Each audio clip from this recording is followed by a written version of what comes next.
Welcome friends.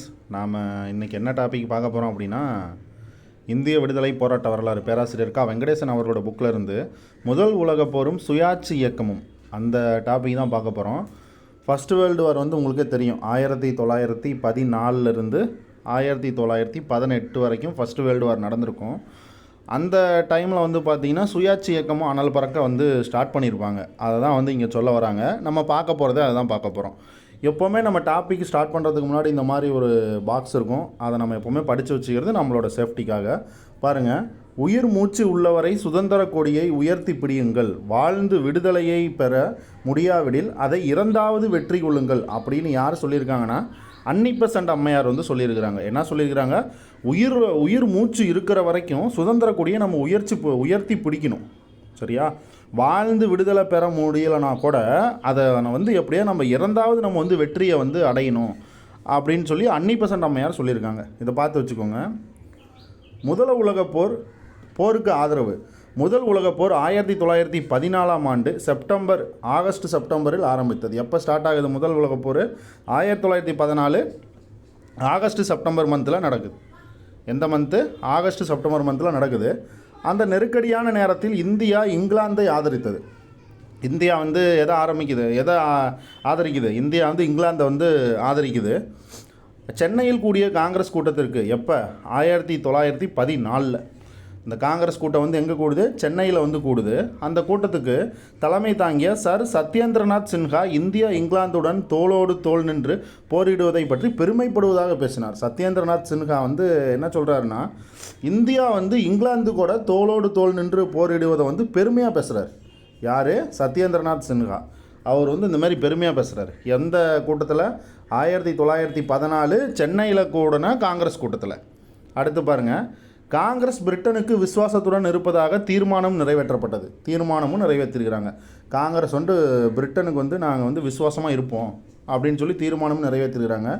ஒவ்வொரு இந்தியரும் தன்னாலியன் என்ற அளவுக்கு அரசாங்கத்தை ஆதரிக்க வேண்டும் என்று தீவிரவாதிகளின் தலைவரான திலகரும் கேட்டுக்கொண்டார். திலகரும் வந்து கேட்டிருக்காரு. மிதவாதிகளின் போர் ஆதரவு அபரிமிதமாக இருந்தது அப்படின்னு சொல்கிறாங்க. சோதனை காலத்தே பிரிட்டனோடு ஒத்துழைப்பது இந்தியாவின் கடமை என இங்கிலாந்திலிருந்து மோகன்தாஸ் கரம்சன் காந்தி கருதினார். பாருங்கள், காந்தி வந்து இங்கிலாந்தில் இருக்கார். இங்கிலாந்திலேருந்து என்ன சொல்கிறாருன்னா, இந்த மாதிரி இந்தியாவோட கடமை, பிரிட்டனுக்கூட நம்ம வந்து ஒத்துழைப்பது அது வந்து இந்தியாவோட கடமை அப்படின்னு சொல்லி காந்தி வந்து சொல்கிறார்.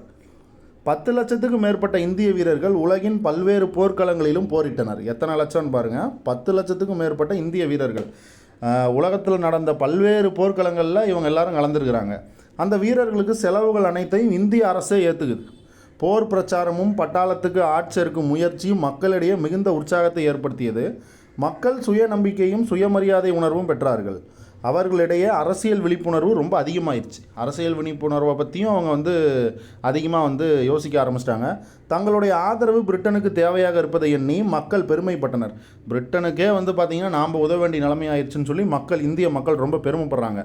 தொழில் வளர்ச்சி அதிகரித்ததால் தொழிலதிபர்கள் காங்கிரஸுக்கு அதிகமாக நிதியுதவி செய்ய முடிந்தது. தொழில் வளர்ச்சி இங்கே இந்தியாவில் ரொம்ப அதிகமாக இருக்கனால இந்த மாதிரி பெரிய பெரிய தொழிலதிபர்கள்லாம் இருப்பாங்க. அவங்க வந்து காங்கிரஸுக்கு வந்து நிறையா நிதியும் தராங்க. இந்த மாதிரி இந்தாங்க, இந்த இதை வந்து காங்கிரஸோட இதுக்கு நீங்கள் செலவுக்கு வந்து பயன்படுத்திக்கோங்க அப்படின்னு சொல்லி நிதியும் கொடுக்குறாங்க. மேலும் சலுகைகளை எதிர்பார்ப்பது மிதவாதிகள் முதல் உலகப் போருக்கு ஆதரவளித்தனர். மிதவாதிகள் வந்து என்ன பண்ணுறாங்கன்னா, முதல் உலகப் போருக்கு ஆதரவளிக்கிறாங்க. தங்களது சுயாட்சி கோரிக்கைக்கு பிரிட்டன் செவி மடுத்ததால் தீவிரவாதிகள் போர் முயற்சிக்கு ஆதரவு கொடுத்துருப்பாங்க. பாருங்கள், கொடுக்க தயாராக இருந்தனர். என்ன சொல்லியிருக்காங்க அப்படின்னா, இந்த மாதிரி வந்து சுயாட்சி கோரிக்கைக்கு வந்து பிரிட்டன் வந்து சரி ஓகே நீங்கள் போரில் கலந்துக்கோங்க, நாங்கள் வந்து கண்டிப்பாக உங்களுக்கு வந்து சுயாட்சி கொடுப்போம் அப்படின்னு சொல்லி அவங்க வந்து சொல்லுவாங்கன்ட்டு நம்ம ஆளுங்க எதிர்பார்த்துருக்குறாங்க. யார்? நம்ம இந்தியர்கள் வந்து எதிர்பார்த்துருக்குறாங்க. அதனால் வந்து பார்த்திங்கன்னா இந்த மாதிரி வந்து போருக்கு நாங்கள் ஆதரவு கொடுக்குறோன்னு சொல்லி நம்ம ஆளுங்க சொல்லியிருக்காங்க. பிரிட்டனுக்கு ஏற்பட்ட நெருக்கடியை பயன்படுத்தி கொண்டு ஆயுத புரட்சி செய்து விடுதலை பெற்றுவிடலாம் என்று பயங்கரவாதிகள் எண்ணியிருந்தனர். பயங்கரவாதிகள் வந்து இந்த மாதிரி வந்து பிளான் பண்ணியிருக்கிறாங்க. எப்படியாவது ஆயுத புரட்சி செஞ்சு நம்ம வந்து இந்த மாதிரி வந்து பிரிட்டனை வந்து இது பண்ணிடலாம், பிரிட்டனை வந்து நம்ம ஜெயிச்சிடலாம் அப்படின்னு சொல்லிட்டு பயங்கரவாதிகள் பிளான் பண்ணியிருப்பாங்க. நம்ம ஆல்ரெடி பயங்கரவாதிகள் டாப்பிக்லேயே பார்த்தோம்.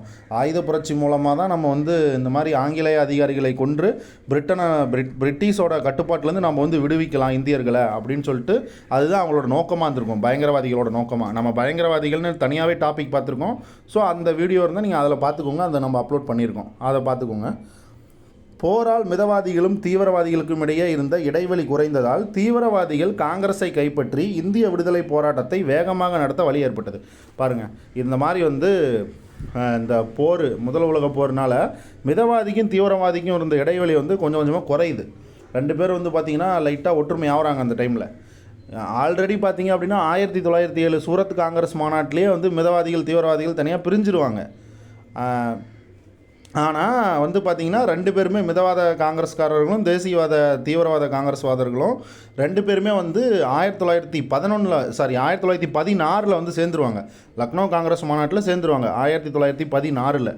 அதான் இங்கே சொல்ல வராங்க. இந்த மாதிரி குறைஞ்சதுனால காங்கிரஸை கைப்பற்றி இந்திய விடுதலை போராட்டத்தை வேகமாக வழிநடத்த ஏற்பட்டது அப்படின்றாங்க. சுயாட்சி சங்கம் பாருங்கள், 1914 அயர்லாந்து சுயாட்சி சட்டம் நிறைவேற்றப்பட்டு அயர்லாந்து விடுதலை அடைந்தது. பாருங்கள், அயர்லாந்து எப்போ விடுதலை அடையுது? 1914.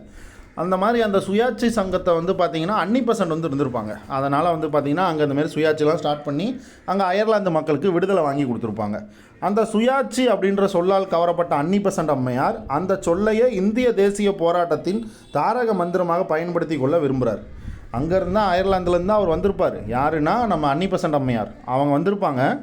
அவரும் வந்து பார்த்திங்கன்னா இந்த மாதிரி இங்கே எப்படியாவது நம்ம வந்து சுயாட்சியை வாங்கிடணும், சுயாட்சியை வந்து நம்ம எப்படியா வந்து இங்கே வந்து கொண்டுட்டு வந்துடணும்னு சொல்லிட்டு அன்னிபெசன்ட் அம்மையார் விரும்புகிறாங்க. அயர்லாந்து விடுதலை போராட்ட வீரர்களின் உயிர் மூச்சாக இருந்ததோடு மட்டுமல்லாது அச்சொல் ஆங்கிலேயர்களுக்கு நன்கு அறிமுகமான சொல்லாகும்.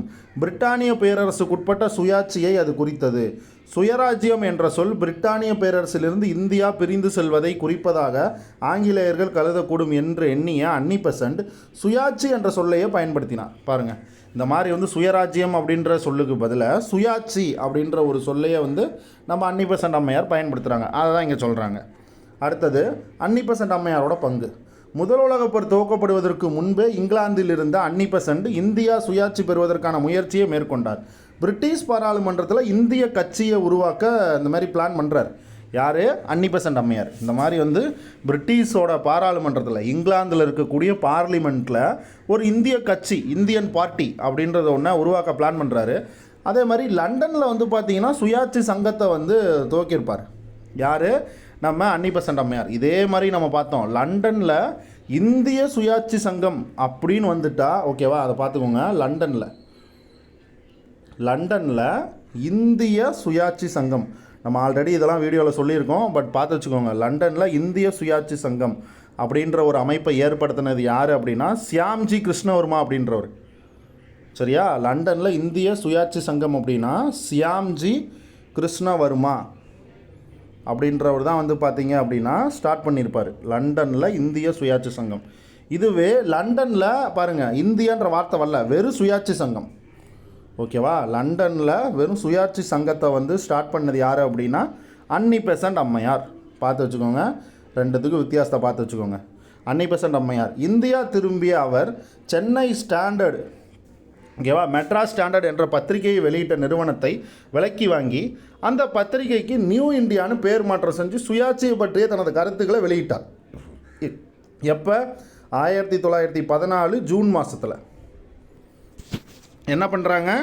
அதாவது சென்னையில் வந்து மெட்ராஸ் ஸ்டாண்டர்ட் அப்படின்ட்டு ஒரு பத்திரிக்கை வந்து இருக்குது. அந்த பத்திரிகை நிறுவனத்தை அன்னிபெசன்ட் அம்மையார் விலைக்கு வாங்கி அதுக்கு வந்து நியூ இந்தியான்னு பேர் வச்சு அவங்களோட சுயாட்சியை பற்றின கருத்துக்களை வந்து அந்த பத்திரிகையில் வெளியிடுறாங்க. எப்போ? 1914 ஜூன் மாதத்தில். மிதவாதிகளையும் தீவிரவாதிகளையும் ஒன்று சேர்க்கும் முயற்சியில் வெற்றி பெற முடியாமையால் அன்னிபெசன்ட் தன் சுயாட்சி சங்கத்தை அமைப்பது பற்றிய விருப்பத்தை வெளியிட்டார். சுயாட்சி பற்றிய தீர்மானம் ஒன்றை பம்பாயில் கூடிய காங்கிரஸ் மாநாட்டில் கொண்டு வந்தார். எப்போ? 1915 பம்பாயில் ஒரு காங்கிரஸ் மாநாடு நடக்கும். அங்கே வந்து பார்த்தீங்க அப்படின்னா இந்த மாதிரி சுயாட்சி பற்றின தீர்மானத்தை ஒன்று கொண்டு வராங்க. ஆனால் தீர்மானம் நிராகரிக்கப்பட்டது. பாருங்கள், ஆனால் கொண்டு வந்த தீர்மானத்தை வந்து நிராகரிச்சிடுறாங்க. சுயாட்சி தீர்மானத்தை நிராகரிச்சிடுறாங்க. அதான் இங்கே சொல்ல வராங்க. இந்த மெட்ராஸ் ஸ்டாண்டர்டுன்ற பத்திரிகையை பார்த்து வச்சுக்கோங்க. அதுதான் வந்து நியூ இந்தியா அப்படின்ட்டு மாறுது. நியூ இந்தியானா நம்ம அன்னிபெசன்ட் அம்மையார்னு போட்டுருவோம். பட் இருந்தாலும் அந்த நியூ இந்தியா எப்படி வந்துச்சுன்னா மெட்ராஸ் ஸ்டாண்டர்டோட இதுதான், இதோட பேர் தான் அன்னிபெசன்ட் அம்மையார் வந்து நியூ இந்தியான்னு வச்சுருப்பாங்க. ஸோ அதை பார்த்து வச்சுக்கோங்க. அடுத்து பாருங்கள், திலகரின் சுயாட்சி சங்கம். மாண்டலே சிறையிலிருந்து விடுதலையான திலகர் நம்ம ஆல்ரெடி பார்த்துருக்கோம். மாண்டலே சிறையில், பர்மாவில் இருக்கக்கூடிய மாண்டலே சிறையில் 1908 வந்து பார்த்திங்கன்னா திலகரை வந்து ஜெயிலில் பிடிச்சி போட்டுருவாங்க. 1914 தான் திலகர் வந்து ரிலீஸ் ஆவார், ஜூன் மாதத்தில். பட் ஆனால் வந்து பார்த்திங்க அப்படின்னா 6 வருஷம் ஜெயிலில் போட்டிருப்பாங்க. இந்த 6 வருஷத்து டைமில் தான் திலகர் வந்து ஜெயிலில் கீதா ரகசியா அப்படின்ற ஒரு நூலை கூட எழுதியிருப்பார் அப்படின்றத நம்ம பார்த்துருக்கோம். ஆல்ரெடி நம்ம இதை சொல்லிக்கிட்டே இருக்கோம். பட் நீங்களும் பார்த்து வச்சுக்கோங்க. சரியா? பாருங்கள், திலகர் வந்து விடுதலை பெற்று வந்தார். ஓகேவா? சிறையிலேருந்து விடுதலை பெற்று வந்தார். எப்போனா ஜூன் 16, 1916. தனது ஆதரவாளர்களை கொண்டு மாநில கூட்டம் ஒன்றை கூட்டி தேசிய சங்கம் ஒன்றை அமைக்கும் தனது திட்டத்தை பற்றி விவாதிக்கிறார். இந்த மாதிரி தேசிய சங்கம்னு ஒன்று வந்து நம்ம வந்து அமைக்கலாம் அப்படின்னு சொல்லி இந்த மாதிரி வந்து ஒரு மாநில கூட்டம் ஒன்று கூட்டுறார். இந்த மாதிரி தேசிய சங்கம் வந்து ஒன்று அமைக்கலான்னு சொல்லி 1919 ஏப்ரல் 23 திலகர் சுயாட்சி சங்கத்தை துவக்கினார். எப்போ? 1919 ஏப்ரல் 23 திலகர் வந்து சுயாட்சி சங்கத்தை துவக்கினார். ஆக்சுவலாக இது வந்து பார்த்திங்கன்னா தப்பு. இது வந்து என்ன வரும் அப்படின்னா 1916 ஏப்ரல் மாதம். ஓகேவா? ஏப்ரல் மாதம் வந்து பார்த்திங்க அப்படின்னா திலகர் வந்து சுயாட்சி சங்கத்தை ஸ்டார்ட் பண்ணுவார். இது வந்து தப்பு. 1919 கிடையாது, 1916. சரியா? 1916 ஏப்ரல் மாதம் திலகர் வந்து சுயாட்சியை வந்து துவக்கிறாரு. எப்போ அப்படின்னா ஏப்ரல் 23 இந்த டேட்டை நல்லா பார்த்து வச்சுக்கோங்க. பூனா அதன் தலைமையகம் ஆகிட்டு பாருங்கள். திலகர் ஸ்டார்ட் பண்ண சுயாட்சி சங்கத்துக்கு எந்த இடம் தலைமையகமாக இருக்குதுன்னா பூனா. இந்தியாவுக்கு சுயராஜ்யத்தை பெற்றுத்தருவதே அந்த சங்கத்தோட முக்கிய குறிக்கோள். அன்னிபெசன்ட் அம்மையாரின் பாதிப்பால் திலகர் தான் துவக்கிய சங்கத்துக்கு சுயராஜ்ய சங்கம் என்று பெயர் சூட்டாது சுயாட்சி சங்கம் என்றே பெயரிட்டார். பாருங்கள், அன்னிபெசன்ட் வந்து சுயாட்சின்னு தான் சொல்லியிருப்பாங்க, சுயராஜ்யன்ற வார்த்தையை பயன்படுத்தியிருக்க மாட்டாங்க. அதே மாதிரியே சரி ஓகே நாம் மட்டும் எதுக்கு சுயராஜ்யம்னு ஸ்டார்ட் பண்ணிக்கிட்டு நாமளும் சுயாட்சி சங்கம்னே பேர் வைக்கலான்னு சொல்லிட்டு திலகரும் சுயாட்சி சங்கம்னே பேர் வைக்கிறார். அடுத்து பாருங்கள், இப்போ நம்ம திலகரோட சுயாட்சி சங்கம் மொத்தமாக இப்போ அன்னிபெசன்ட் அம்மையாரோட சுயாட்சி சங்கம். அன்னிபெசன்ட் அம்மையார் எப்போ ஸ்டார்ட் பண்ணுறாரு? 1916 செப்டம்பர் 3 அன்னிபெசன்ட் அம்மையார் சென்னை கோகுலே மண்டபத்தில் தனியே ஒரு சுயாட்சி சங்கத்தை தோற்றுவித்தார். எப்போ? 1916 செப்டம்பர் மாதம் 3 ஓகேவா? பார்த்து வச்சுக்கோங்க. செப்டம்பர் மாதம் 3 இந்த மாதிரி வந்து ஒரு மண்டபத்தில், சென்னையில் கோகுலே மண்டபத்தில் ஒரு சுயாட்சி சங்கத்தை ஸ்டார்ட் பண்ணுறாரு.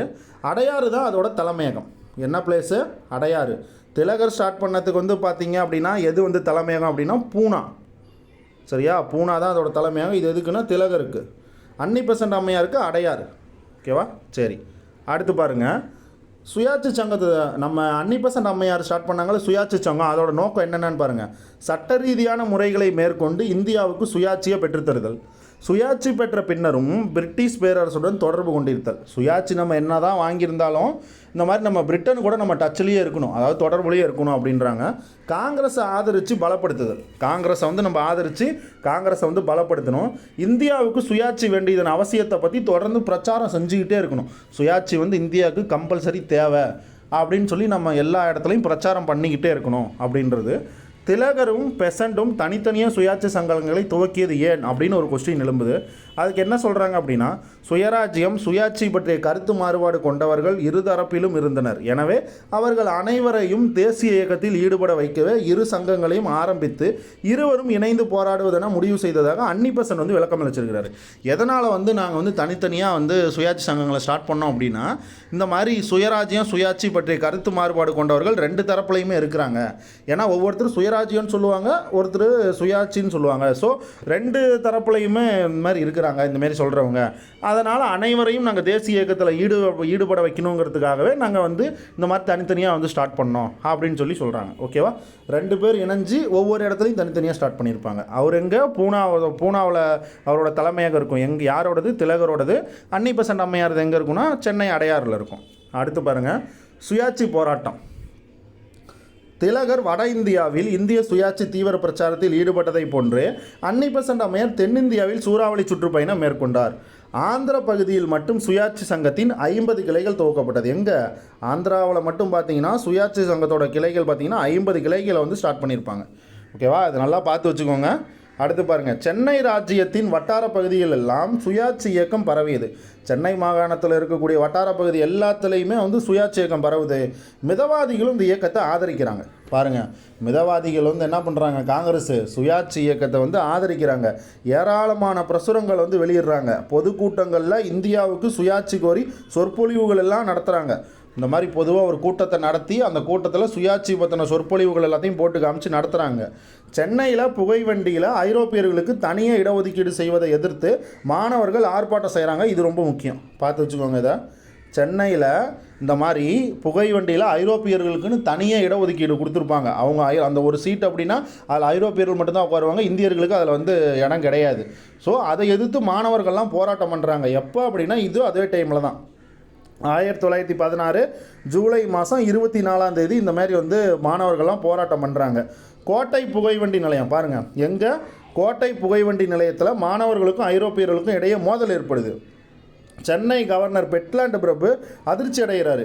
சுயாட்சி இயக்கம் மக்களிடையே மிகுந்த செல்வாக்கு பெறுது. முதல் உலகப் போரின் போது காங்கிரஸ் முடங்கி கிடந்த போது திலகரும் அன்னி பெசன்ட் அம்மையாரும் இந்திய தேசிய இயக்கத்தின் இரட்டை குழல் பாதுகாப்பாக இரட்டை குழல் துப்பாக்கியாக இருந்து முழக்கமிட்டனர் அப்படின்றாங்க. பாருங்கள், யார் யார், திலகரும் அன்னி பெசன்ட் அம்மையாரும். ஓகேவா, பாருங்கள். அடுத்தது இந்த பெட்லாண்டு பிரபு தான் வந்து இந்த மாதிரி சொல்லிடுவார். அன்னி பெசன்ட் அம்மையாரை வந்து கூப்பிட்டு சொல்லிடுவார், நீங்கள் இந்த மாதிரி சுயாட்சி இயக்கத்தை ஸ்டார்ட் பண்ணாலும் பாருங்கள் எவ்வளோ பெரிய பிரச்சனை வந்துருச்சு, அதனால் நீங்கள் திருப்பி அயர்லாந்துக்கே போயிடுங்க அப்படின்னு சொல்லிட்டு அன்னி பெசன்ட் அம்மையார்கிட்ட போய் சொல்லுவார். சரி, அடுத்து பாருங்கள். உலகப் போரில் மூழ்கி கிடந்த பிரிட்டன் இந்தியாவில் சுயாட்சி இயக்கம் காட்டுத்தீ போல பரவுவதை பதட்டம் அடைந்தது. பாருங்கள், இந்த மாதிரி வந்து இந்தியாவில் சுயாட்சி இயக்கம் காட்டுத்தீ மாதிரி பரவிக்கிட்டு இருக்கு அப்படின்னு சொல்லி இங்கிலாந்துலேயே வந்து பயப்படுறாங்க. அந்த இயக்கத்தை அடக்க தீர்மானித்தது யார், பிரிட்டன் வந்து இந்த மாதிரி இதை வந்து இது பண்ணுறாங்க, எப்படியாவது சுயாட்சி வந்து நம்ம வந்து அடைக்கிறணும், இல்லைனா இவங்க நம்மளே இது பண்ணிடுவாங்க அப்படின்னு சொல்லிட்டு பிளான் பண்ணுறாங்க. சுயாட்சி சங்க கூட்டங்களுக்கு செல்லக்கூடாது என்று மாணவர்களுக்கு தடை செய்யப்பட்டன. பாருங்கள், இந்த மாதிரி சுயாட்சி சங்க கூட்டம்லாம் எங்கெங்கே நடக்குதோ அங்கே மாணவர்கள்லாம் போகக்கூடாதுன்னு சொல்லி மாணவர்களை தடை பண்ணுறாங்க. சட்டத்தை மீறுவோர் கடுமையாக தண்டிக்கப்பட்டனர். பார்த்தீங்களா, இந்த மாதிரி ஒரு சட்டத்தை கொண்டு வந்து இந்த சட்டத்தை மீறினீங்கன்னா நீங்கள் எல்லாம் கடுமையாக தண்டனைக்கு உள்ளாவீங்க அப்படின்னு சொல்லிடுறாங்க.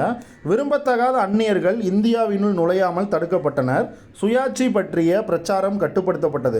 பத்திரிகை சுதந்திரம் பறிக்கப்பட்டது. பாருங்கள், பத்திரிகை சுதந்திரத்தையும் பறிச்சிட்டாங்க. திலகர் மீது அரச துரோக குற்றம் சாட்டப்பட்டது. நன்னடத்தைக்காக அவரிடமிருந்து 20,000 ரூபாய் பணைய பணமாக கோரப்பட்டது. பாருங்கள், இந்த மாதிரி திலகர் மேலே வந்து அரச துரோக குற்றம் வந்து சாட்டிட்டாங்க. யார் மேலே, திலகர் மேலே. இந்த மாதிரி கவர்மெண்ட்டுக்கு எதிராக நீங்கள் பண்ணுறீங்க, அதனால் உங்களுக்கு வந்து நாங்கள் 20,000 வந்து ஃபைன் போடுறோன்னு சொல்லி ஒரு 20,000 ஃபைனை போட்டாங்க. திலகரும் பெசண்ட்டும் பஞ்சாபுக்குள் சில தடை. பாருங்கள், திலகரும் அன்னி பெசன்ட் அம்மையாரும் பஞ்சாபுக்குள்ளே போக முடியல. ஏன் அப்படின்னா பஞ்சாபில் வந்து அங்கே லஜபதி ராய் இருப்பார். அதனால் பஞ்சாபுக்குள்ளே போனால் இன்னும் பெரிய பிரச்சனையாகும் அப்படின்ட்டு பஞ்சாபுக்குள்ளே போக விடலை. அடுத்து பாருங்கள், புதிய இந்தியாவில் அரச விரோத கட்டுரைகள் எழுதினார். பாருங்கள், புதிய இந்தியான்றது வேறு ஒன்றும் கிடையாது, நியூ இந்தியாவை தான் அப்படி சொல்கிறாங்க. நியூ இந்தியான்னு ஒரு பத்திரிகை ஸ்டார்ட் பண்ணாங்கல்ல, அதை தான் இப்படி சொல்கிறாங்க. நியூ இந்தியாவில் அரச விரோத கட்டுரைகள்லாம் வந்து அன்னி பெசன்ட் அம்மையார் எழுதுகிறாங்க. ஏன்னா குற்றம் சுமத்தி அன்னி பெசன்ட் அம்மையாரை 2,000 பாதுகாப்பு பணயமாக கட்டுமாறு கட்டளையிட்டது சென்னை அரசு. பாருங்கள், இந்த மாதிரி எதுக்கு நியூ இந்தியாவில் பத்திரிகையில் வந்து நீங்கள் அரச விரோத கட்டுரைகள்லாம் எழுதுறீங்க, அதனால் உங்கள் மேலே நாங்கள் 2,000 ஃபைன் போடுறோம், ஒழுங்காக வந்து கட்டிட்டு போயிருங்க அப்படின்னு சொல்லிட்டு கவர்மெண்ட் வந்து சொல்கிறாங்க. கட்டப்பட்ட அந்த தொகையை பறிமுதல் செய்து கொண்டு மேலும் 10,000 கட்டுமாறு பணித்தது. பாருங்கள், கவர்மெண்ட் என்ன பண்ணுறானுங்க, இந்த மாதிரி 2,000 பட்டு ஃபஸ்ட்டு கட்ட சொல்லிவிட்டு, உனக்கெல்லாம் பத்தாது, நீ ரொம்ப பண்ணிகிட்ருக்க, அதனால் நீ வந்து எக்ஸ்ட்ரா இன்னொரு 10,000 கட்டு அப்படின்னு சொல்லிட்டு அன்னி பெசன்ட் அம்மையார்கிட்ட சொல்லிடுறாங்க. அந்த தொகையும் அந்த அன்னி பெசன்ட் அம்மையார் வந்து கட்டிடுறாங்க. சரி, வேறு வழியில் நம்ம கட்டிடலாம், நம்ம நேர்மையான வழியிலேயே போகலாம் அப்படின்ட்டு அவங்க வந்து கட்டிடுறாங்க. சென்னை அரசின் அக்கிரமத்தை இந்தியாவின் பலரும் கண்டித்தனர். ஏன் இப்படி பண்ணிகிட்டு இருக்காங்க அப்படின்னு சொல்லிட்டு நிறைய பேர் வந்து கண்டிக்கிறாங்க. மாளவியா, அந்த தேஜ் பகதூர் சாப்ரு, சிந்தாமணி, ஜின்னா போன்றோர் அரசாங்க அடக்குமுறைக்கு கடுமையாக எதிர்க்கிறாங்க. சென்னை ராஜதானியோட பல இடங்களில் கண்டன கூட்டங்கள்லாம் நடக்குது. புதிய இந்தியா பாதுகாப்பு நிதி திரட்டுறாங்க. அதாவது நியூ இந்தியா பாதுகாப்பு நிதின்னு சொல்லிட்டு அது ஒன்று திரட்டுறாங்க. ஏன் அப்படின்னா இந்த மாதிரி அதை வந்து இந்த மாதிரி தேவையில்லாத ஃபைன்லாம் போட்டுட்ருக்காங்கல்ல, அதை வந்து எடுத்து மக்களுக்கு வந்து நல்ல வழியில் செலவு பண்ணுறதுக்காக இந்த மாதிரி வந்து நிதி திரட்டுறாங்க. ஆல்ரெடி வந்து பார்த்திங்க அப்படின்னா நம்ம ஒரு 12,000 ரூபா அந்த அம்மா வந்து கட்டியிருக்கோம். யாருன்னா அன்னி பெசன்ட் அம்மையார் கட்டியிருப்பாங்க. பாருங்கள், அடுத்தது அரசுக்கு எதிராக அன்னி பெசன்ட் சென்னை உயர்நீதிமன்றத்தில் வழக்கு தொடுத்தார். பாருங்கள், போய் கவர்மெண்ட்டுக்கு எதிராகவே போய் இந்த மாதிரி வழக்கு தொடுக்கிறாரு, உயர்நீதிமன்றத்தில் வழக்கு தொடுக்கிறாரு. இவங்க என்ன தான் உயர்நீதிமன்றத்தில் வழக்கு தொடர்ந்தாலும் அங்கேயும் ஆங்கிலேயரோட சப்போர்ட் பண்ணுற ஆளுங்க தான் இருந்திருப்பாங்க ஆங்கிலேயருக்கு. சரியா? அதனால் இவங்க வழக்கு போட்டால் வேஸ்ட்டு தான். பாருங்கள், அது தகுந்த மாதிரியே வெற்றி பெறவில்லைன்னு தான் கொடுத்துருக்கான். இந்த அம்மா இந்த மாதிரி வழக்கு தொடர்ந்தாங்க, ஆனால் வெற்றி பெறவில்லை. ஆனால் அந்த வழக்கு அவருக்கு மாபெரும் விளம்பரத்தை தேடி தந்தது. பாருங்கள், இந்த மாதிரி அரசாங்கத்துக்கு எதிராகவே இந்த அம்மா வழக்கு போட்டுருக்குதுப்பா, பரவாயில்லப்பா அப்படின்னு சொல்லிட்டு ஒரு பெரிய வரவேற்பை தேடி தருது. பெசண்டும் அவரது இரு சகாக்களான அருண்டேலும் பிபி வாடியாவும், ஜார்ஜ் அருண்டேல் பிபி வாடியான்னு சொல்லுவோமா, அவங்க 2 பேரும் தான் அன்னி பெசன்ட் அம்மையாரோட இரு சகாக்கள். ஊட்டியில் காவலில் வைக்கப்பட்டனர். எங்கே? ஊட்டியில் காவலில் வைக்கப்படுறாங்க. அது எரியிற நெருப்பில் எண்ணெயை ஊற்றின மாதிரி ஆயிடுச்சு. இந்தியா முழுவதும் எதிர்ப்பு எழுந்தது. இந்த மாதிரி எதுக்கு அன்னி பெசன்ட், அதுக்கப்புறமேட்டிக்கு அருண்டேல், வாடியா, இவங்க 3 பேர்த்து எதுக்கு ஊட்டியில் சிறை காவல் வச்சுருக்கிறீங்க அப்படின்னு சொல்லிட்டு இந்தியா ஃபுல்லாக எதிர்ப்பு தெரிவிக்கிறாங்க. பொதுமக்களின் சீற்றத்துக்கு தலைவன் அவர்களை விடுவித்தது சென்னை அரசு. பாருங்க, மக்கள் கொந்தளிச்சிருவாங்க அப்படின்ட்டு மக்களோட இதுக்காக பயந்துக்கிறாங்க. மக்கள் என்ன கலவரத்தில் ஈடுபட்டா என்ன பண்றது அப்படின்ட்டு பயந்துக்கிட்டு அவங்க 3 பத்தி ரிலீஸ் பண்ணிடுறாங்க. அன்னி Besant அம்மையாரையும் George Arundale BP Wadia இவங்க 3 பத்தி ரிலீஸ் பண்ணிடுறாங்க. உடனே என்ன பண்றாங்க, இந்த மாதிரி இவங்க இந்த மாதிரி ஜெயிலுக்கெல்லாம் போயிட்டு இது பண்ணிட்டு வந்துட்டாங்க, மக்கள் தலைவராகவும் இப்போ இருக்கிறாங்க. அதனால நம்ம 1917 இந்திய தேசிய காங்கிரஸ் மாநாட்டுக்கு நம்ம அன்னி பெசன்ட் அம்மையாரை தலைவராக நம்ம நியமிக்கலாம் சொல்லிட்டு அப்படி பிளான் பண்ணுறாங்க. அப்போ என்ன ஆகுது, 1917 அன்னி பெசன்ட் அம்மையார் காங்கிரஸ் தலைவராக தேர்ந்தெடுக்கப்படுறார். இந்திய விவகார செயலர் மாண்டேகுவின் ஆகஸ்ட் பிரகடனத்துக்கு பின் சுயாட்சி இயக்கம் செல்வாக்கு இழந்தது. பாருங்கள், 1917 ஆகஸ்ட் பிரகடனம் வருமா, ஆகஸ்ட் மாதத்தில். இதுக்கப்புறம் பார்த்தீங்கன்னா சுயாட்சி சங்கம் செயலிழந்து போயிடுது. அதை தான் சொல்கிறாங்க. ஓகேவா? இதுக்கப்புறம் சுயாட்சி சங்கம் செயலிழந்து போயிடுது அப்படின்றாங்க. சுயாட்சி சங்கத்தோட சாதனை என்னென்னு பாருங்கள். சுயாட்சி சங்கம் பல சாதனைகளை பண்ணியிருக்குது. அது என்னென்னு சொல்கிறாங்க. இந்திய தேசிய இயக்கத்துக்கு ஒரு புதிய பாதையை காட்டியது சுயாட்சி இயக்கம். சுயாட்சி என்ற தெளிவான திட்டவட்டமான செயல் திட்டத்தை நாட்டுக்கு அளித்தது.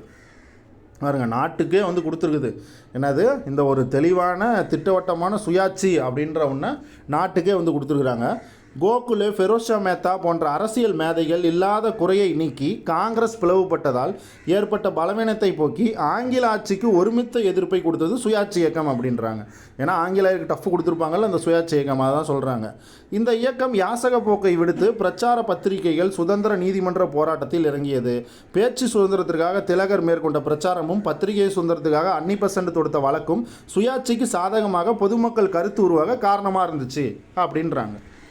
அடுத்து பாருங்கள், இங்கிலாந்திலும் அமெரிக்காவிலும் இந்திய சுயாட்சிக்கு ஆதரவை தேடி தந்தது இந்த இயக்கம். ஏன்னா அங்கேயும் போய் சுயாட்சி சங்கத்தை ஸ்டார்ட் பண்ணியிருப்பாங்க. யார்? அன்னி பெசன்ட் அம்மையார். இதுவே இங்கிலாந்தில் ஓகேவா, இங்கிலாந்தில் இந்திய சுயாட்சி சங்கம்னு சொல்லி யார் ஸ்டார்ட் பண்ணியிருப்பாங்க, அது பார்த்தீங்க அப்படின்னா இது ஸ்டார்ட் பண்ணியிருப்பாங்க. யார்? நம்ம சியாம்ஜி கிருஷ்ணவர்மா ஸ்டார்ட் பண்ணியிருப்பார். சரியா? 1918 செப்டம்பரில் திலகரே இங்கிலாந்துக்கு ஒரு தூதுக்குழுவை அழைத்துட்டு போகிறார். யார்? திலகர் இங்கிலாந்துக்கு ஒரு தூதுக்குழுவை அழைச்சிட்டு போகிறாரு. அமெரிக்காவில் லாலா லஜபதி ராய், ஹார்திகார், அதுக்கப்புறம் கேடி சாஸ்திரி போன்றோர் சான் பிரான்சிஸ்கோவில் சுயாட்சி சங்கத்தின் கிளையை துவக்கி பல அமெரிக்கர்களின் ஆதரவை பெற்றனர். பாருங்கள், அமெரிக்கா சான் பிரான்சிஸ்கோ போய் அங்கே பார்த்தீங்கன்னா சுயாட்சி சங்கத்தோட கிளையை ஸ்டார்ட் பண்ணுறாங்க. யார் யார்? நம்ம லாலா லஜபதி ராய், ஹார்திகார், கேடி சாஸ்திரி இவங்க 3 பேரும் போகிறாங்க. இதை பார்த்து வச்சுக்கோங்க, இந்த 3 பேர்த்தையும் பார்த்து வச்சுக்கோங்க. அமெரிக்காவில் சான் பிரான்சிஸ்கோவில் இந்த மாதிரி சுயாட்சி கிளையை ஸ்டார்ட் பண்ணது யார் அப்படின்னு கேட்டாங்கன்னா இந்த 3 பேர். சரியா? லாலா லஜபதி ராய், ஹார்திகார், கேடி சாஸ்திரி. அடுத்தது பாருங்கள், திலகர் என்ன பண்ணுறாரு, 1918 செப்டம்பரில் இங்கிலாந்துக்கு ஒரு தூதுக்குழுவை அழைச்சிட்டு போகிறாரு. அதை இங்கே கொடுத்துருக்காங்க. இந்தியர்களை அதிகமாக நிர்வாகத்தில் பங்கு பெறச் செய்தது தன்னாட்சி நிறுவனங்களை வளர்ப்பது பற்றிய மாண்டேகுவின் ஆகஸ்ட் பிரகடனம் வெளியிடுவதற்கு சுயாட்சி போராட்டம் பெரிதும் காரணமாக இருந்தது. பாருங்கள், மாண்டேகு இந்த மாதிரி ஆகஸ்ட் பிரகடனத்தை வெளியிடுறதுக்கு காரணமே இந்த சுயாட்சி தான், இந்த சுயாட்சி இயக்கம் தான் அப்படின்னு சொல்கிறாங்க. அடுத்து பாருங்கள், மக்களின் அமோக ஆதரவை பெற்ற திலகரும் அன்னி பெசன்ட் அம்மையாரும் காங்கிரஸை கைப்பற்றினர். என்னது? காங்கிரஸை கைப்பற்றிடுறாங்க. ஏன் அப்படின்னா காங்கிரஸே பார்த்தீங்கன்னா அன்னி பெசன்ட் அம்மையார்ட்ட இந்த மாதிரி சொல்லிடுவாங்க, நீங்கள் இந்த மாதிரி இந்த வருஷத்துக்கு தலைமை தாங்குங்க 1917 அப்படின்னு சொல்லிடுவாங்க.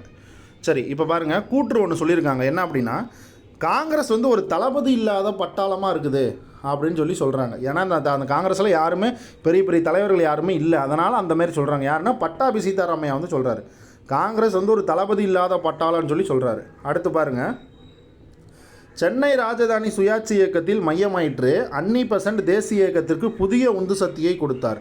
தனி ஆந்திர மாநிலம் அமைவதற்கு உணர்வை அவர் ஏற்படுத்தினார். பாருங்கள், தனியாக ஆந்திர மாநிலம் உருவாகிறதுக்கு அவங்க பார்த்தீங்க அப்படின்னா இந்த மாதிரி ஒரு உணர்வை ஏற்படுத்துகிறாரு. திலகரின் தியாக வாழ்க்கையின் பெருமைக்குரிய தொண்டாக திகழ்ந்தது சுயாட்சி இயக்கம். சுயராஜ்யம் எனது பிறப்புரிமை, அதை நான் அடைந்தே தீர்வேன் அப்படின்றது சுயராஜ்யத்தோட நம்ம சுயாட்சி சங்கத்தோட நோக்கமாக இருந்திருக்குன்றாங்க. திலகர் விதைத்தார், காந்தி பின்னர் அறுவடை செய்தார்னு கொடுத்துருக்குறாங்க. என்னது? சுயாட்சி இயக்கத்தை. அடுத்து பாருங்கள், மீண்டும் ஒன்று கூடிய காங்கிரஸ் 1916 லக்னோ காங்கிரஸ் மாநாட்டில் மறுபடியும் பார்த்தீங்கன்னா காங்கிரஸ் எல்லாம் சேர்ந்துருவாங்க. பாருங்கள், சூரத் பிளவு 1907 சூரத் பிளவுக்கு பின்னர் காங்கிரஸ் கோட்டை இரண்டுபட்டது. எப்போ? 1907. யார் அந்த ஐஎன்சி மாநாட்டுக்கு தலைமை தாங்கியிருப்பாங்க? ராஸ் பிகாரி கோஸ் அப்படின்றவர் இந்த ஐஎன்சி மாநாட்டுக்கு தலைமை தாங்கியிருப்பார். எந்த ஐஎன்சி மாநாடு? சூரத்தில். அடுத்து பாருங்கள், மிதவாதிகளும் தீவிரவாதிகளும் மீண்டும் ஒன்று சேரவே விரும்பினர். எனினும் திலகரும் கோகுலேவும் மேற்கொண்ட ஒற்றுமை முயற்சிகள் வெற்றி பெறவில்லை. திலகர் சிறையில் இருந்தபோது தீவிரவாதிகள் செயலிழந்து நின்றனர். மிதவாதிகள் சக்தியற்று போயினர். ஹியூமும் பிற தேசியவாதிகளும் கட்டி காத்த காங்கிரஸ் சிதறிப்போவது கண்டு கோகுலே கலங்குறார். இந்த மாதிரி என்னடா காங்கிரஸ் இப்படி போயிட்டுருக்கே அப்படின்ட்டு கோகுலே ரொம்ப கலங்குறாரு. ஒரே வருஷத்தில் கோகுலேயும் ஃபெரோஷா மேத்தாவும் மறைந்தனர். பாருங்கள், ஒரே வருஷத்தில் கோகுலேயும் ஃபெரோஷா மேத்தா 2 பேருமே இறந்துடுறாங்க. எப்போ அப்படின்னா 1915 பிப்ரவரி மாதம் 19ஆம் நம்ம கோபாலகிருஷ்ண கோகுலே இறந்துடுறாரு. அதே வருஷம் நவம்பர் மாதம் ஃபெரோஷா மேத்தாவும் இறந்துடுறாரு. அதனால் முக்கியமான 2 தலைவர்கள் இறந்துடுறாங்க. காங்கிரஸ் குறை கோட்டையாகி விட்டதே என்று லாலா லஜபதி ராய் வருந்துறாரு. என்னடா அது, முக்கியமான தலைவர்கள் 2 பேருமே இறந்துட்டாங்க, இப்போ காங்கிரஸ் தலைவரே இல்லாத இருக்கே அப்படின்னு சொல்லிட்டு யார் நம்ம லாலா லஜபதி ராய் ரொம்ப ஃபீல் பண்ணிட்டு இருக்கிறாரு. தீன்சா வாச்சா, சுரேந்திரநாத் பானர்ஜி, மதன் மோகன் மாளவியா, சீனிவாச சாஸ்திரி போன்றோர் அவர்களது இடங்களை நிரப்ப இயலவில்லை. பாருங்கள், அவங்களால கூட இந்த நம்ம ஃபெரோஷா மேத்தாவோட இடத்தையும் நம்ம கோகுலேவோட இடத்தையும் நிரப்ப முடியல. இவங்களே பெரிய பெரிய தலைவர்கள் தான். யார்? தீன்சா வாச்சா, சுரேந்திரநாத் பானர்ஜி, மதன் மோகன் மாளவியா, சீனிவாச சாஸ்திரி, இவங்க எல்லாமே பெரிய ஆளுங்க தான். ஆனால் இவங்களால கூட கோகுலேவோட இடத்தையும் ஃபெரோஷா மேத்தாவோட இடத்தையும் நிரப்ப முடியல அப்படின்றாங்க. காங்கிரஸ் தளபதி இல்லா பட்டாளம். நம்ம சொன்னோம்ல, காங்கிரஸ் தளபதி இல்லா பட்டாளம் அப்படின்னு சொல்லி யார் சொல்லியிருக்கிறாங்க? பட்டாபி சீதாராமையா சொல்லியிருக்கிறார். ஓகேவா? பட்டாபி சீதாராமையா சொல்லியிருக்கிறாரு. அடுத்து பாருங்கள், லக்னோ காங்கிரஸ் மாநாடு 1916. இங்கே தான் என்ன ஆகும், அதாவது காங்கிரஸ் ஒன்று கூடும். ஓகேவா? பாருங்கள், 1916 டிசம்பர் மாதம் அம்பிகா சரண் மஜும்தார் அப்படின்றவரோட தலைமையில் காங்கிரஸ் கூட்டம் லக்னோவில் நடக்கும். பாருங்கள், அதாவது என்ன சொல்லுவாங்க? அம்பிகா சரண் ஏசி மஜும்தார் அப்படிம்பாங்க. ஓகேவா? அதான் ஏசிஎம் அப்படின்ட்டு இங்கே போட்டிருக்கேன். ஓகேவா? அதான் அது ஏசி மஜும்தார். அவங்களோட தலைமையில் தான் பார்த்திங்கன்னா 1916 காங்கிரஸ் கூட்டம் நடக்கும். எங்கே? லக்னோவில். அந்த கூட்டத்தில் திலகர் மற்றும் அன்னி அம்மையாரோட தலைமையில் தனித்தனியாக செயல்பட்டு வந்த சுயாட்சி கட்சியினர் முறைப்படி காங்கிரஸில் சேர்றாங்க. இந்த மாதிரி 2 பேரும் காங்கிரஸில் போய் சேர்றாங்க. அப்போ திலகர் 1916 மாண்டலே சிறையிலிருந்து விடுதலையான திலகர் மக்களிடையே மிகுந்த செல்வாக்கு பெற்றிருந்தார். ஏன்னா 1914 திலகர் ரிலீஸ் ஆகிட்டு 1916 இந்த மாதிரி ஒரு இயக்கத்தை ஸ்டார்ட் பண்ணுவார். எப்போ? ஏப்ரல் மாதம் 23ஆம் சுயாட்சி இயக்கத்தை ஸ்டார்ட் பண்ணுவார். அப்போ மக்கள்கிட்ட ஒரு பெரிய ஒரு தலைவராக அவர் உருவெடுத்திருப்பார். அதுதான் இங்கே சொல்கிறாங்க.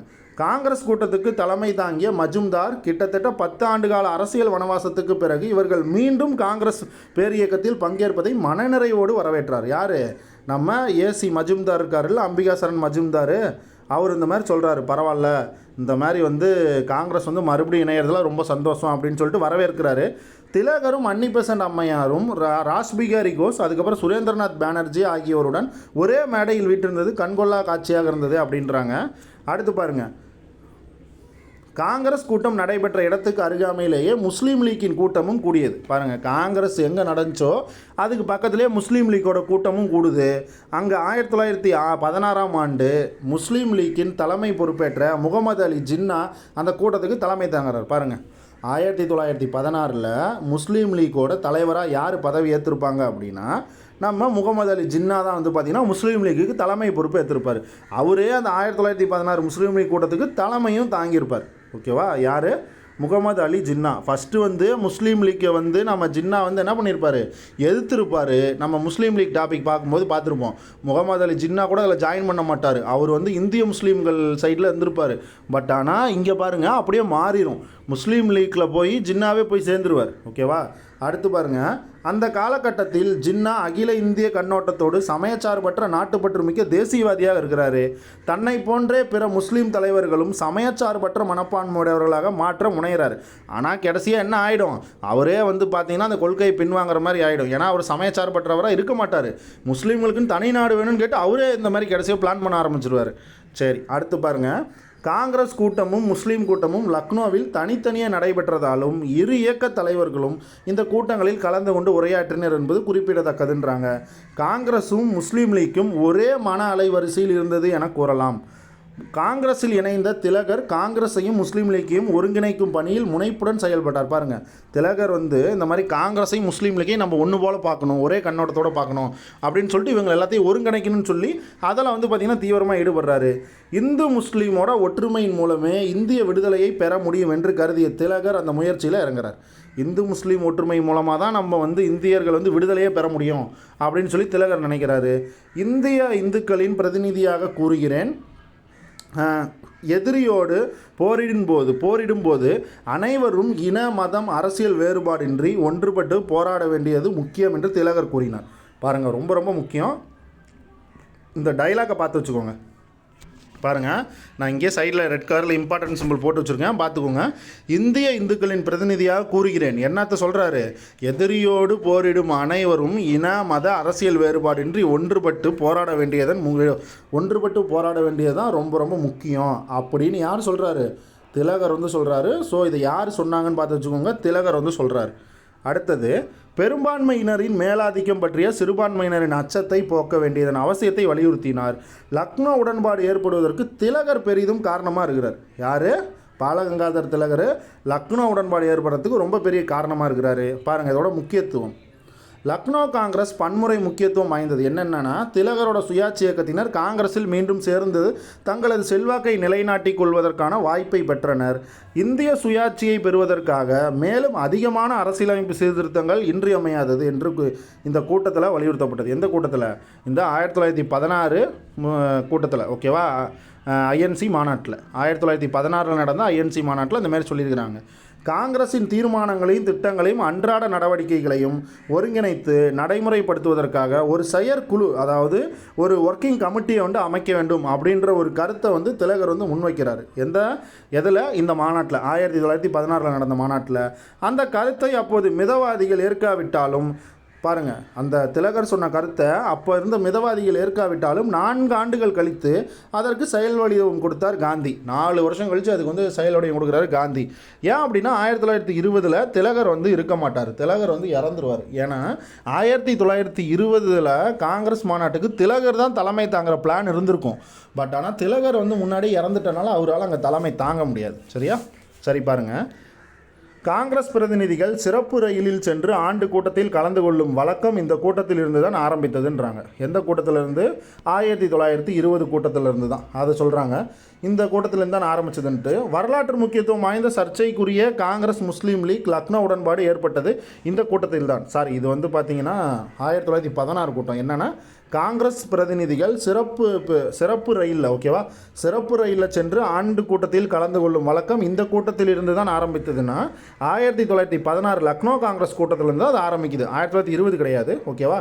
பாருங்கள், வரலாற்று முக்கியத்துவம் வாய்ந்த சர்ச்சைக்குரிய காங்கிரஸ் முஸ்லீம் லீக் லக்னோ உடன்பாடும் இந்த கூட்டத்தில் தான் ஆரம்பிச்சிச்சுன்றாங்க. லக்னோ காங்கிரஸ் காலனி ஆட்சியாளர்களின் சீற்றத்தை கிளப்பியதுன்றாங்க. அன்னி பெசன்ட் அம்மையாரும் அவரது சகாக்களும் கைது செய்யப்பட்டனர். ஆமாம், 1917 கைது செஞ்சுருப்பாங்க. அதனால் நாடு தழுவிய எதிர்ப்பு ஆர்ப்பாட்டங்கள் நிறைய நடந்திருக்கும். விடுதலை போராட்டமும் இந்த மாதிரி புத்தூக்கம் பெற்றிருக்கும் அப்படின்றாங்க. சரியா? அடுத்து பாருங்கள், லக்னோ உடன்பாடு. லக்னோ காங்கிரஸின் மாபெரும் சாதனை இந்திய அரசியல் சீர்திருத்தங்கள் பற்றி காங்கிரஸுக்கும் முஸ்லீம் லீக்குக்கும் இடையே ஏற்பட்ட உடன்பாடு அப்படின்றாங்க. இதுவே காங்கிரஸ் லீக் திட்டம் அப்படின்னு சொல்கிறாங்க. அப்படின்னா லக்னோ உடன்பாடு அப்படின்னு சொல்கிறாங்க. என்ன சொல்கிறாங்க? காங்கிரஸ் லீக் திட்டம் அப்படின்னாலும் லக்னோ ஃபேக்ட் தான். அதே மாதிரி லக்னோ உடன்பாடு அப்படின்னாலும் லக்னோ ஃபேக்ட் தான். இதை நல்லா ஞாபகம் வச்சுக்கோங்க. ஓகேவா? பாருங்கள், காங்கிரஸ் லீக் ஸ்கீம் அப்படின்னாலும் லக்னோ உடன்பாடு இந்த 1916 நடந்த அந்த மாநாட்டில் ஏற்பட்ட அந்த லக்னோ உடன்பாடு தான். அதை தான் சொல்கிறாங்க. இந்த உடன்பாட்டின்படி விதிகள் என்னென்ன சொல்லியிருக்கிறாங்க அப்படின்னா, இந்தியா பிரிட்டிஷ் பேரரசின் சுயாட்சி பெற்ற நாடாக வேண்டும். பல்வேறு மன்றங்களுக்கு தேர்ந்தெடுக்கப்படுவோர் மொத்த எண்ணிக்கையிலிருந்து 5இல் 4 பகுதி இருத்தல் வேணுன்றாங்க. பாருங்கள், நிறையா பல்வேறு மன்றங்களுக்கு தேர்ந்தெடுக்கப்படுறவங்க வந்து 4 பங்கு வந்து இருக்கணும் அப்படின்றாங்க. இந்தியர்கள் வந்து 4 பங்கு இருக்கணும். தேர்ந்தெடுக்கப்பட்டு அமைக்கப்படும் நிறுவனங்களில் சிறுபான்மையினருக்கும் போதிய தனி பிரதிநிதித்துவம் கொடுக்கப்பட வேணுன்றாங்க. சிறுபான்மையினர் வந்து பார்த்திங்க அப்படின்னா கண்டுக்கவே மாட்டாங்க. பட் இதில் என்ன சொல்லியிருக்காங்கன்னா, சிறுபான்மையினராக இருந்தாலுமே அவங்களுக்கும் போதிய தனி பிரதிநிதித்துவம் வந்து கொடுக்கணும் அப்படின்றாங்க. ஒரே இனத்தை பாதிக்கக்கூடிய தீர்மானத்தை எந்த அரசாங்க சார்பற்ற உறுப்பினரும் கொண்டு வரக்கூடாது அப்படின்றாங்க. பாருங்கள், இந்த மாதிரி அதாவது இப்போ வந்து முஸ்லீம்னா முஸ்லீம்களை மட்டும் பாதிக்கிற மாதிரி தீர்மானத்தை யாரும் கொண்டு வரக்கூடாது. அதாவது ஒரே ஒரு இனத்தை சார்ந்து இந்த மாதிரி எதுவும் கொண்டு வரக்கூடாது அப்படின்றாங்க. கவர்னரால் ரத்து செய்யப்படாத ஒவ்வொரு மசோதாவும் நிறைவேற்றப்படல் வேண்டும் அப்படின்றாங்க. கவர்னரால் ரத்தே செய்யப்படக்கூடாது. நம்ம மசோதா கொண்டு வந்தால் கவர்னரால் வந்து ரத்து செய்யப்படக்கூடாது. கவர்னர் வந்து இது ஒரு காரணம், இது வந்து இப்படிலாம் நீங்கள் பண்ணக்கூடாதுன்னு சொல்லி ரத்து பண்ணிடுவார். பட் இவங்க கொண்டு வரக்கூடிய மசோதா கவர்னரால் கூட ரத்து செய்யப்பட முடியாத இருக்கணும். அந்த மாதிரி மசோதாவை நம்ம கொண்டுட்டு வரணும் அப்படின்றாரு. நீதி விவகாரங்களை வந்து கட்டுப்படுத்தக்கூடிய அதிகாரங்கள் நம்மக்கிட்ட கொடுக்கணும் அப்படின்றாரு. என்னது? அதாவது நீதிமன்றங்களை வந்து இந்த விவகாரங்கள்லாம் நிறைய போகும்ல, இந்த கேசஸ்லாம் நிறைய போகும். அதை கட்டுப்படுத்தக்கூடிய அதிகாரங்கள் வந்து நம்மக்கிட்ட வேணும். அதை வந்து ஆங்கிலேயர் வந்து வச்சுருக்கிறாங்க, அதை வந்து நம்மக்கிட்ட வேணும் அப்படின்றாங்க. வைசிராய்க்கும் கவர்னருக்கும் வெட்டு அதிகாரம், அதாவது வீட்டோ பவர்ன்றாங்க. அதை தான் வீட்டோ அதிகாரம்னு சொல்கிறதுக்கு பதிலாக வெட்டு அதிகாரம் அப்படின்றாங்க. ஓகேவா? வீட்டோ பவர் கொடுக்கப்படலாம் அப்படின்றாங்க. வைசிராய்க்கும் கவர்னருக்கும் இந்த மாதிரி வீட்டோ பவர் கொடுக்கலாம், அது ஒரு நல்லது தான் அப்படின்றாங்க.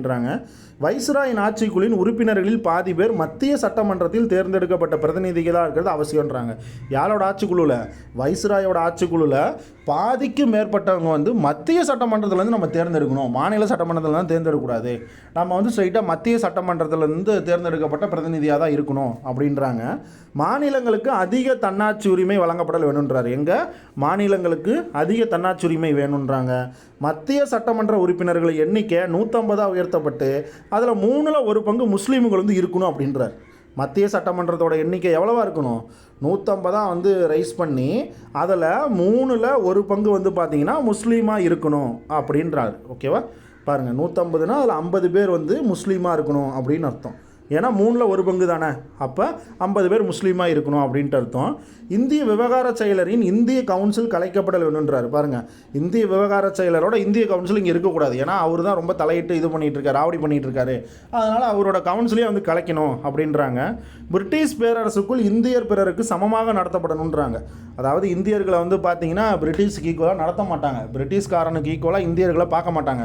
அதனால் 2 பேர்த்தையும் சமமாக நடத்தணும் அப்படின்றாங்க. பேரரசுக்கு சம்பந்தமான விஷயங்களை விவாதிக்கும் அமைப்புகளில் இந்தியர்களுக்கு சம வாய்ப்பளிக்க வேண்டும் அப்படின்றாங்க. இராணுவ கடற்படை பணிகளுக்கு இந்தியர்கள் தகுதியானவர்கள் என்று ஏற்கப்பட வேண்டும். அதிகார வர்க்கத்தினரிடமிருந்து நீதி சம்பந்தப்பட்ட அதிகாரங்கள் பிரிக்கப்படுதல் வேண்டும் அப்படின்றாங்க. ஓகேவா? இது எல்லாமே பார்த்தீங்க அப்படின்னா இந்த லக்னோ உடன்பாட்டில் சொல்லப்பட்டது தான் இந்த எல்லா பாயிண்ட்டுமே. ஓகேவா? லக்னோ உடன்பாடுன்னு சொல்லிட்டு மெயின்ஸில் கேட்டாங்க அப்படின்னா நீங்கள் இதை அப்படியே டிஸ்கிரிப்டிவில் எழுதலாம். இதுக்கெலாம் வந்து பார்த்திங்கன்னா மார்க்கே தருவாங்க. சரி, அடுத்து பாருங்கள். லக்னோ காங்கிரஸின் பெரிய சாதனையே என்ன அப்படின்னா காங்கிரஸ் உடன்பாடு தான். இதை சொன்னது யார் அப்படின்னா பட்டாபி சீதாராமையா சொல்லியிருப்பார். அதான் ஃபஸ்ட்டு பாயிண்டாக கொடுத்துருப்பாங்க. இங்கே பாருங்கள், முக்கியத்துவம். லக்னோ காங்கிரஸின் பெரிய சாதனையே என்ன அப்படின்னா காங்கிரஸ் லீக் உடன்பாடு. இதை தான் வந்து பார்த்திங்கன்னா என்னது நம்ம பட்டாபி சீதாராமையா சொல்லியிருக்கிறார். இந்த மாதிரி உங்களோட பெரிய சாதனையே இதுதான்ப்பா அப்படின்னு. ஓகேவா? தேசிய பிரச்சனைக்கும் இந்து முஸ்லீம் பொது அணுகுமுறைக்கும் வழிவகுத்தது இந்த உடன்பாடு. சுயாட்சிய இந்திய தேசியத்தின் குறிக்கோள் என்பதனை லீக் வந்து ஏற்றுக்கொண்டதன் மூலம் இந்துக்களோடு இணைந்து பொது நோக்கங்களுக்காக போராடுவதற்கு முஸ்லீம்கள் முன் வந்தார்கள். ஏன் அப்படின்னா இந்துக்களும் முஸ்லீம்களும் வந்து பார்த்திங்கன்னா இந்த மாநாட்டிலே வந்து ஒன்று சேர்ந்துருவாங்க, இந்த லக்னோ உடன்பாட்டிலே வந்து ஒன்று சேர்ந்துருவாங்க. அதனால் வந்து இந்துக்களும் முஸ்லீம்களும் சேர்ந்து போராடுவாங்க. அதுதான் ஒத்துழையாமை இயக்கத்துக்கு வந்து ரொம்ப உதவி பண்ணியிருக்கோம் அப்படிம்பாங்க. கிலாஃபத் இயக்கத்துக்கு கூட அது வந்து ரொம்ப உதவி பண்ணியிருக்கோம் அப்படின்னு சொல்லியிருப்பாங்க. அதே போன்று முஸ்லீம்களுக்கான தனி தொகுதி இனப்பிரதிநிதித்தை ஏற்றுக்கொண்டது முஸ்லீம்களின் அரசியல் பாதுகாப்பில் இந்துக்களுக்கு இருந்த அக்கறையை வெளிப்படுத்திற்று. இந்திய முஸ்லீம்களின் சார்பாக பேசக்கூடிய அமைப்பு முஸ்லீம் லீக் என்பதை காங்கிரஸ் ஏற்றுக்கொள்வதிலும் காங்கிரஸுக்கு சமமாக லீக் கருதப்பட்டதிலும் முஸ்லீம்கள் மனமகிழ்ச்சி அடைந்தனர். பாருங்கள், காங்கிரஸுக்கு ஈக்குவலாக வந்து முஸ்லீம் லீக்கை பார்க்குறாங்க. அதனால் வந்து ஓகே அது அப்படின்னு சொல்லிட்டு எல்லாம் வந்து ரொம்ப சந்தோஷப்படுறாங்க. யார்? முஸ்லீம்கள்லாம்.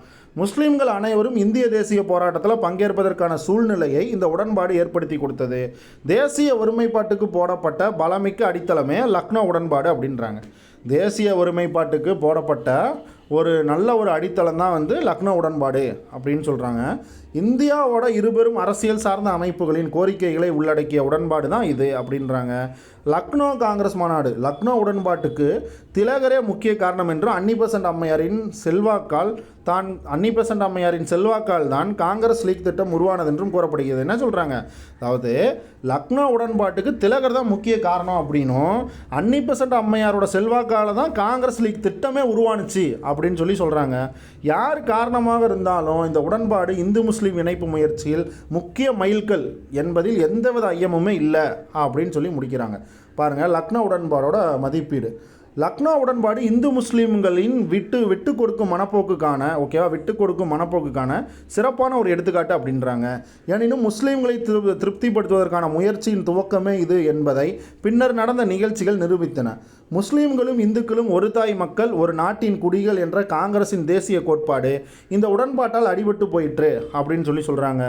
லக்னோ உடன்பாட்டால் ஊன்றப்பட்ட விதை தான் பின்னர் பாகிஸ்தான் என்ற மரமாக வளர்ந்தது என கருதுகிறார் ஆர்சி மஜும்தார். பாருங்கள் என்ன சொல்கிறாரு, லக்னோ உடன்பாட்டால் ஏற்பட்ட இந்த விதை தான் பின்னர் பாகிஸ்தான் அப்படின்ற ஒரு மரமாக வளர்ந்துருக்குது அப்படின்னு சொல்லிட்டு யார் சொன்னாங்கன்னு கேட்டால் நம்ம ஆர்சி மஜும்தார் அப்படின்றவங்கள பொண்ணு. ஓகேவா, ஆர்சி மஜும்தார் அப்படிங்கிறவங்கள பொண்ணும். ஆங்கிலேயர் மீது இருந்த ஆத்திரத்தால் தான் லீக் இந்த உடன்பாட்டுக்கு வந்ததே அன்றி இந்திய தேசிய தத்துவத்தை ஏற்றுக்கொண்டதால் வல்ல அப்படின்ற ஒரு முடிவுக்கு வராரு. யார், ஆர் சுந்தரலிங்கம் அப்படின்றவர். இதையும் பார்த்து வச்சுக்கோங்க. ஓகேவா, லக்னோ காங்கிரஸ் மாநாடு இந்த லக்னோ உடன்பாடு இருக்குல்ல, லக்னோ உடன்பாடு இது இந்த மாதிரி ஆங்கிலேயர் மீது இருந்த ஆத்திரத்தால் தான் இந்த லீக் உடன்பாடே வந்துச்சு, அப்புறம் வேறு எந்த காரணத்தினாலையும் வரல அப்படின்னு சொல்கிறாரு ஆர் சுந்தரலிங்கம். அதே மாதிரி லக்னோ உடன்பாட்டால் ஊன்றப்பட்ட இந்த விதை தான் பின்னாடி பாகிஸ்தானுன்ற மரமாக வளர்ந்துச்சு அப்படின்னு யார் சொன்னாங்கன்னா ஆர்சி மஜும்தார் சொல்கிறார். ஓகேவா, சென்னையிலிருந்து விசுவாச முஸ்லீம்கள் லக்னோ, இதை ஏன் இந்த இடத்துல இப்படி சொல்லியிருக்காங்கன்னா, லக்னோ உடன்பாட்டை ஏன் அப்படி சொல்லியிருக்காங்கன்னா, ஏன்னா லக்னோ உடன்பாட்டில் முஸ்லீம்களுக்கு ரொம்ப அதிகாரம் கொடுத்துட்றாங்களா. அப்போ என்ன ஆகுது அப்படின்னா, முஸ்லீம்கள் அவங்களுக்கு தனி பிரதிநிதித்துவத்தை கொடுத்தனால அவங்க பார்த்திங்கன்னா தனித்து செயல்பட ஆரம்பிச்சிருவாங்க. அதுதான் பின்னாடி பார்த்திங்கன்னா இவங்க எங்களுக்குன்னு ஒரு தனி நாடே வேணும் அப்படின்ற அளவுக்கு போயிடுவாங்க. அதை தான் இந்த இடத்துல இப்படி சும்மா சொல்ல வராங்க. ஓகேவா, சரி பாருங்கள், சென்னையிலிருந்து விசுவாச முஸ்லீம்கள் லக்னோ உடன்பாட்டை ஏற்றுக்கொள்ளாமல் போட்டி முஸ்லீம் லீக்கை துவக்கினார். பாருங்கள், முஸ்லீம் லீக்கை பார்த்தீங்க அப்படின்னா ஸ்டார்ட் பண்ணுறாங்க. ஓகேவா, தனி தொகுதி சலுகை சீக்கியர்களுக்கு அளிக்கப்படாமையால் அவர்கள் ஏமாற்றம் அடைந்தனர். பாருங்கள், சீக்கியர்களுக்கு தனி தொகுதியை கொடுக்கல, அதனால் சீக்கியர்கள் பார்த்திங்கன்னா ஏமாந்துடுறாங்க. பிற சிறுபான்மையின சமூகத்தினரும் சிறப்பு சலுகைகள் கோர தலைப்பட்டனர். லக்னோ உடன்பாடு உருவாக்கிய இந்து முஸ்லீம் இணைப்பு காட்சி காணல் நீராயிடுச்சு அப்படின்றாங்க. எனினும் அவ்வுடன்பாட்டு முயற்சிக்கு பாராட்டுக்குரிய செயலையாகும் அப்படின்றாங்க. இந்த உடன்பாடு ஒரு பாராட்டுக்குரிய நிகழ்ச்சி தான் அப்படின்னு சொல்கிறாங்க. அடுத்தது பாருங்கள், இது முக்கியமான டாப்பிக்கு. இப்போ நம்ம பார்த்ததும் முக்கியம், இதுவும் முக்கியம். ஏன்னா மாண்டேகோட ஆகஸ்ட் பிரகடனம் 1917 ரிலீஸ் பண்ணுவாங்க, ஆகஸ்ட் மாதத்தில். ஓகேவா, அதுதான் சொல்கிறாங்க மாண்டேகு ஆகஸ்ட் பிரகடனம் அப்படின்னு சொல்லுவாங்க. பாருங்கள், சூழ்நிலைகள். மிதவாதிகளும் தீவிரவாதிகளும் தங்களுக்குள்ளே இருந்த முரண்பாடுகளை கைவிட்டு தேச நலன் கருதி மீண்டும் லக்னோ காங்கிரஸ் கூட்டத்தில் ஒன்று சேர்ந்துருப்பாங்க. எப்போ, 1916. காங்கிரஸும் முஸ்லீம் லீக்கும் தேச பிரச்சனை பற்றி பொது உடன்பாட்டுக்கு வந்தது. சுயாட்சி இயக்கம் அரசுக்கு எதிராக தன்னை ஒருமித்த எதிர்ப்பை காட்டியது. பாருங்கள், அரசுக்கு எதிராக ஒரு ஒருமித்த எதிர்ப்பை காட்டுது. மெசபடோமியாவில் துருக்கிக்கு எதிராக தோல்வி அடைந்ததற்கான மெசபடோமியா குழப்பத்தை விவாதித்த பாராளுமன்ற குழு இந்திய அரசாங்கத்தை குறை கூறியது. பாருங்கள், இந்த மாதிரி மெசபடோமியா துருக்கிக்கு எதிராக தோற்று போயிருக்கும். இந்த மாதிரி துருக்கி அதில் ஜெயிச்சிருப்பாங்க, மெசபடோமியா தோற்று போயிருப்பாங்க. அதனால் என்ன பண்ணுறாங்க, இந்த மாதிரி மெசபடோமியாவோட குழப்பத்துக்கு இந்திய அரசாங்கம் தான் காரணம்னு சொல்லி இந்த மாதிரி இந்திய அரசாங்கத்தை குறை சொல்கிறாங்க. யார், நம்ம இவங்க பார்லிமெண்ட்டில் குழுக்கள்லாம் இருப்பாங்க. அந்த பாராளுமன்ற குழு இந்திய அரசாங்கம் தான் இதுக்கெல்லாம் காரணம், மெசபடோமியா தோற்றதுக்கு அப்படின்னு சொல்கிறாங்க. நிர்வாகத்தில் இந்தியர்களுக்கு அதிக வாய்ப்பளிக்க வேண்டும் என்ற யோசனையையும் தெரிவித்தது. என்ன சொல்கிறாங்க, இந்த மாதிரி நிர்வாகத்துக்கு இந்தியர்களுக்கு அதிக வாய்ப்பு கொடுக்கணும் அப்படின்னு சொல்லிட்டு அதையும் சொல்லிக்கிறாங்க. அதனால் இந்திய விவகார செயலரான ஆஸ்டின் சாம்பர்லின் பதவி விலக நேர்ந்தது. பாருங்கள், இந்த மாதிரி இந்திய விவகார செயலர் ஆஸ்டின் சாம்பர்லின் ஒருத்தர் இருக்கிறாரு. அவர் பதவி விலகிடுறாரு. எனக்கு இந்த பதவி வேணாம்ப்பா, இதுக்கு மேலே நீங்கள் இப்படி சொல்லிட்டீங்கல்ல, எனக்கு பதவி வேணான்னு சொல்லிட்டு அந்த பதவியிலேருந்து விலகிடுறாரு. அவருக்கு அடுத்து அந்த பதவிக்கு வந்தவர் தான் யார் அப்படின்னா எட்வின் சாமுவேல் மாண்டேகு. ஓகேவா, இந்த மாண்டேகு பார்த்தீங்க அப்படின்னா பதவிக்கு வராரு. இந்தியரின் உணர்வுகளை நன்கு புரிந்து கொண்டவர் யார் அப்படின்னா இவர் தான். ஓகேவா, அந்த யாருக்கு அடுத்து வந்து எட்வின் சாமுவேல் மாண்டேகு வராரு, நம்ம இந்திய விவகார செயலராக இதுக்கு முன்னாடி யார் இருந்திருப்பார், ஆஸ்டின் சாம்பர்லின் வந்து இருந்திருப்பார். அந்த ஆஸ்டின் சாம்பர்லின் பதவியை விலகிட்டனால அதுக்கப்புறம் யார் வராங்க, எட்வின் சாமுவேல் மாண்டேகு வராரு. இவர் தான் இந்தியர்களோட உணர்வை புரிஞ்சுக்கிட்டு இந்த மாதிரி வந்து கரெக்டாக நடந்துக்கிறாரு. பயங்கரவாதிகள் வெளிநாடுகளிலிருந்து ஆயுதங்களை தருவித்து வன்முறை புரட்சி செய்வதற்கான ஏற்பாடுகளை செய்வதையும் அறிந்தார். இந்த மாதிரி மாண்டேகு வந்து கண்டுபிடிச்சிடுறாரு, பயங்கரவாதிகள்லாம் வெளிநாட்டிலேருந்து இந்த மாதிரி ஆங்கிலேயருக்கு எதிராக அந்த மாதிரி பண்ணிகிட்டு இருக்காங்க அப்படின்றத இந்த மாதிரி கண்டுபிடிச்சிடுறாரு. அதையும் வந்து பார்த்தீங்க அப்படின்னா அவரோட தனித்திறமையால் அதை வந்து இந்த மாதிரி வந்து பயங்கரவாதிகளை தடுத்து நிறுத்துறாரு. ஓகேவா, அதை வந்து தடுத்து நிறுத்திடுறாரு அப்படின்னு யார் பதிவு பண்ணிக்கிறாங்கன்னா கேடி பால். ஓகேவா, கேடி பால் அப்படின்றவர் வந்து பார்த்தீங்கன்னா இந்த மாதிரி வந்து பதிவு பண்ணியிருக்காரு. மாண்டேகு வந்து தன்னோட திறமையால் அத்தகைய நிலைப்பாட்டை ஏற்படாதவர் தடுத்துருக்கிறாரு, பயங்கரவாதிகிட்ட வந்து தடுத்துருக்கிறாருன்னு சொல்லி அதையும் சொல்கிறாங்க.